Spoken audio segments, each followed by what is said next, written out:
wako. Nimtaje Mheshimiwa Joseph Kasheku Msukuma, atafuatana na Mheshimiwa Isaya Mngurumi Moses. Mheshimiwa Yahya Ali Muhata, jiandae. Nakushukuru sana Mheshimiwa Naibu Spika kwa kunipa nafasi na mimi niweze kuchangia. Mheshimiwa Naibu Spika, kwanza nianze kwa kutoa pongezi kwa waheshimiwa mawaziri, Mheshimiwa Waziri wa Fedha, Waziri wa Mpango. Kwa kweli nyinyi ni mawaziri wasikivu, mnafikika, mnasikiliza na mnashaurika.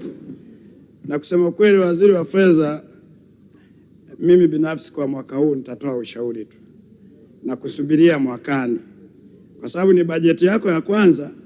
Hatuwezi kukupiga mishale. Tunadhani umetoa bajeti yako, tunadhani utaisimamia vizuri. Mwakani ndio tutaanza kukuambia sehemu ambazo kwa kweli umeenda tofauti.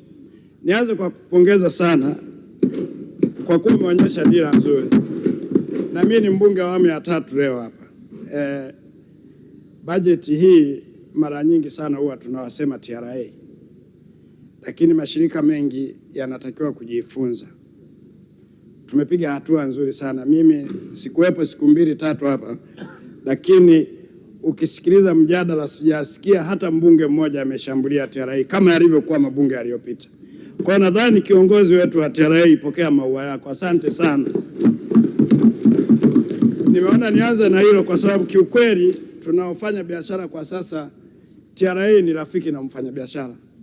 Kipindi chote kile wafanyabiashara wangekuwa hapa sasa hivi wanalobu mambo yao yaende, lakini leo tunazungumza bajeti bila kuchokonoa TRA. Kwa kweli wanakusanya pesa za kutosha, lakini bila kuumiza wafanyabiashara. Asanteni sana TRA na kiongozi wetu Bwana Mwendwa, mwanasiasa mwenzetu, maana nayo siasa imekusaidia. Ulikuwa meya na mimi nilikuwa mwenyekiti wa halmashauri, imekupika. Unajua jinsi ya kukaa na watu, kuwasikiliza watu, na watu wameona sasa TRA ni sehemu ambayo na watu ukikwama unaweza kwenda kupata kueleweshwa ili uweze kuendelea kulipa kodi yako. Mheshimiwa Mwenyekiti, Mheshimiwa Spika, mimi nataka kutoa ushauri kwa Mheshimiwa Waziri wa Fedha. Ni vizuri ukawa mkali. Natoa mfano, sisi tumeboresha bandari yetu ya Dar es Salaam. Imeleta mafanikio makubwa sana.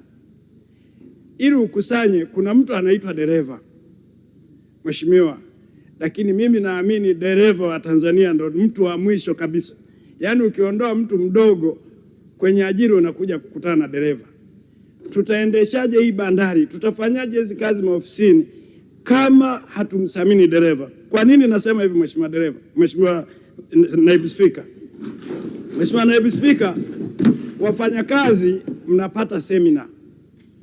Mnapokuwa mmekaa muda mrefu mnapelekwa kupata semina, mnalipwa na posho, baadaye mnarudi kazini na morali. Sasa Mheshimiwa Naibu Spika, unakuta mtu mmoja ana gari 100, 200, 300 mpaka 500 Mtanzania.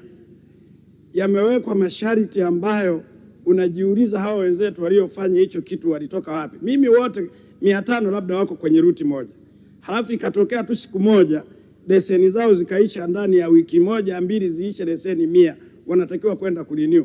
Anatakiwa aenda akasome wiki 3 akafanye mtihani. Kuna kufaulu, kuna kufeli, yani kuna kufaulu na kuna kufeli.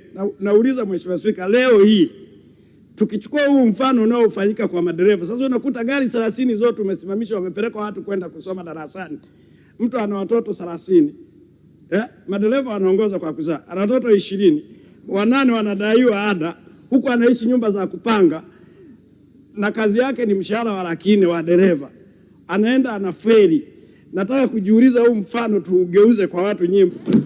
Mwenyekiti, Mheshimiwa Spika, ni kuombe sana, kuna masharti ambayo tunatamani kukua, halafu tunaharibu nguvu kazi. Dereva ameendesha gari miaka 30, hana historia ya ajali, hana tatizo lolote, ana familia zinamtegemea. Unamrudisha darasani kusoma wiki 3, halafu unampa mtihani, halafu akifeli unamwambia rudi nyumbani akakae, hajui kazi nyingine yoyote. Ni kuombe sana sana Mheshimiwa Mwenyekiti, Mheshimiwa Spika na Waziri, hili swala halifai, linatukwamisha. Madereva hawa ni watu wa hali ya chini sana.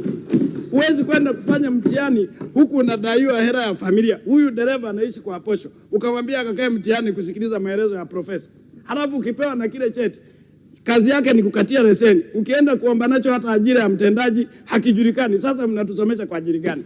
Mimi nikuombe sana, hatuwezi kuwa na hiyo nguvu kazi kwenda uchumi mnaotaka, lakini tunapotaka kwenda vizuri mnaanza kuweka masharti ambayo hayana sababu. Tulianza leseni za vitabu, mkasema sasa hivi ni feki, twende kwenye digital. Tumekuja kwenye digital, sasa hivi tena darasani hakuna mtu anaweza kwenda kusoma, mtu wa darasa la 7. Ndio madereva wengi akasome wiki 3 kwake kuna lala njaa. Mimi siwezi kulipa posho dereva ambaye hayupo kazini.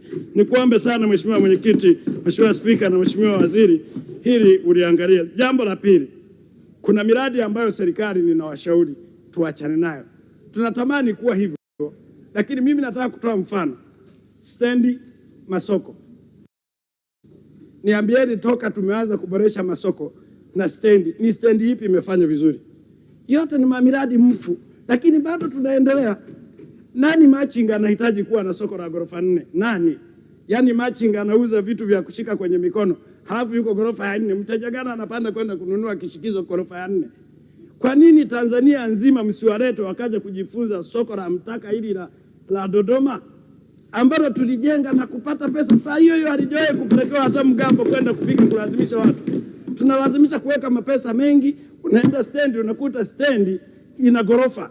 Msafiri anaenda Kinapanda kule, anaenda kupanda ghorofani, anasubiri kulipa nauli ya shilingi 3,000.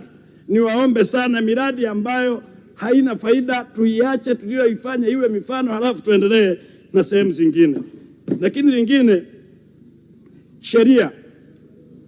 Mheshimiwa Mwenyekiti, yani serikali zungumzeni lugha moja. Mheshimiwa Waziri, kuna watu wanakukwamisha huku chini. Ukienda Wizara ya Fedha kuna sauti nyingine, ukija huku kuna sauti nyingine, halmashauri huku sasa ndio usiseme, kila mtu ni mkubwa. Mheshimiwa diwani mkubwa, mkurugenzi mkubwa, afisa mapato mkubwa, hawa wote wana frustrate biashara. Kwa hiyo niwaombe sana tuliangalie hilo. Swala lingine, Mheshimiwa Naibu Spika, tunalia sana kwenda kubana matumizi ya trilioni 1.7 umesema kwenye budget. Mheshimiwa, kuna vitu mimi nataka tunitoe mfano. Leo nilikuwa natembea asubuhi, nafanya mazoezi yangu nimeenda Chinangali. Ni mfano hai. Kumejaa maturubai, nikawa najiuliza kuna mnada au kuna nini? Nikaingia humo ndani, nikauliza sherehe ya watumishi. Taasisi zote za serikali zina meza mle, hamna kinachouzwa. Wote wako hapa wanakula posho, wamesafiri, mmewatoa maofisini, watu wanataabika. Wana faida gani? Nani anataka kuja kujifunza utumishi? Afisa utumishi tumeweka kila halmashauri, kila idara, kila taasisi na afisa utumishi. Kwa nini asikae na taasisi yake kwenye idara yake? Unamsafirisha mtu kumtoa Lindi, kumtoa Geita, wote wako hapa kwenye vibanda tu kufundishana jinsi ya utumishi. Jamani, hii haiwezekani. Hii haiwezekani Mheshimiwa. Na ninaomba ukipata muda leo mchana, kwa sababu na wewe ni mtumishi, hebu tembelea Chinangali ukaone maturubai. Hebu piga hesabu, tumekodi turubai, watu wamekuja na ndege, tumetumia mafuta. Hizo karibu bilioni ngapi mnazotumia kwenye hizi sherehe? Tungepeleka kwenye kazi zingine. Mheshimiwa Mwenyekiti, niombe sana, mambo yasiyokuwa na umuhimu kwenye taarifa linalotaka kwenda mbele tuachane nayo. Tunalia mafuta, tunalia nini? Watu wanakuja kufundishana watumishi. Tuna simu, tuna Zoom meeting, vyote hivi hamvioni. Haiwezekani Mheshimiwa Mwenyekiti, ni lazima tuwe na vitu vya kukubaliana. Swala lingine Mheshimiwa Mwenyekiti, serikali, naendelea kushauri Mheshimiwa Waziri wa Fedha, serikali kuingia kwenye biashara ni kupoteza hela na nguvu kazi za Watanzania. Natoa mfano, sisi tuna mwekezaji mlimleta humu ndani anaitwa Moffat, sijui ana mabasi ya mwendo kasi. Tukaona anaenda Mbagala, ana basi zaidi ya 150 zinazotembea 40 na kanyimwa njia leo karibia miezi 8. Lakini serikali tuliwanunulia gari 100, tukaunda mataasisi, gari 400 zimekufa zote. Sasa hivi tena mmechukua bilioni 100 kwenda kununua mabasi. Sasa tunakuwa tunazungumza, mnarudia yale. Mheshimiwa Naibu Spika, ni vizuri serikali ikafanya kazi za wananchi. Biashara waachieni watu wengine wafanye. Tunanunua magari 100, yale 400 yenyewe yote yamelala pale Ubungo. Tunaongeza tena 100 mapya. Halafu kuna mtu ambaye amekopesha, mmempa maproposal, amekopa benki, amenunua magari, hayana njia, analipa riba, hakuna kazi. Ni vizuri Mheshimiwa Waziri ukawa nalo hilo. Lakini lingine nataka nizungumze Mheshimiwa kwa ufupi sana Mheshimiwa. Kwa kifupi dakika moja, mimi ni mjumbe wa NEC. Nachaguliwa Zanzibar. Naomba nimalizie tu mheshimiwa, nachaguliwa Zanzibar na Tanzania bara. Sisi tumekuta maneno haya shuleni, muungano. Rais wa Tanganyika na wa Zanzibar walichanganya udongo. Sasa hivi sisi tumechanganya mpaka damu, tumeenda mbele ya wale. Niwaombe wabunge wenzetu wa Zanzibar wajadili mambo ya Tanzania, kuanza kutugawa, kuzungumza kauli zisizokuwa na sababu, mara Sangala, mara Sato, mara Kambale, anayezungumza ni waziri. Niwaombe sana, sisi hatujui Mzanzibari, tunajua ndugu yetu Mtanzania tu. Leo hii mheshimiwa mwenyekiti, ukija Zanzibar, ukija Geita, robo tatu ya wachimbaji madini ni Wazanzibari. Tunawatibu, tunawalisha Sangala na wanakula Sato. Sisi tunatamani na wao kama tumepeleka Sato zikaboreshwe kule, na wao watuletee korekore tutengeneze huko kwetu, tuwafuge. Lakini kauli za ubaguzi zinazoongozwa na mawaziri, ninamwomba sana Mheshimiwa Rais wa Zanzibar, chukua hatua. Sisi tunadhani ni kauli ya serikali. Ukiwa waziri wewe ni serikali, ni vizuri mawaziri mchunge kauli zenu. Asante sana Mheshimiwa Mwenyekiti.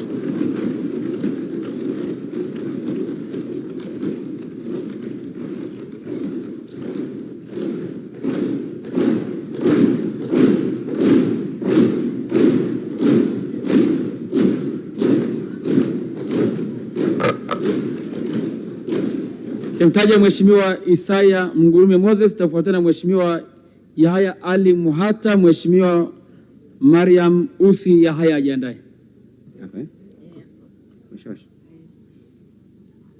Nakushukuru sana Mheshimiwa Naibu Spika kwa kunipatia nafasi hii ya kuweza kuchangia bajeti yetu ya 26-27. Asante sana Mheshimiwa. Lakini pia nipende kumpongeza mbeba maono makubwa ya nchi, Mheshimiwa Rais wa Jamhuri ya Muungano wa Tanzania, Daktari Samia Suluhu Hassan, na imani ya tufikishe salama 2050. Nipende kumshukuru kwa kazi kubwa anayofanya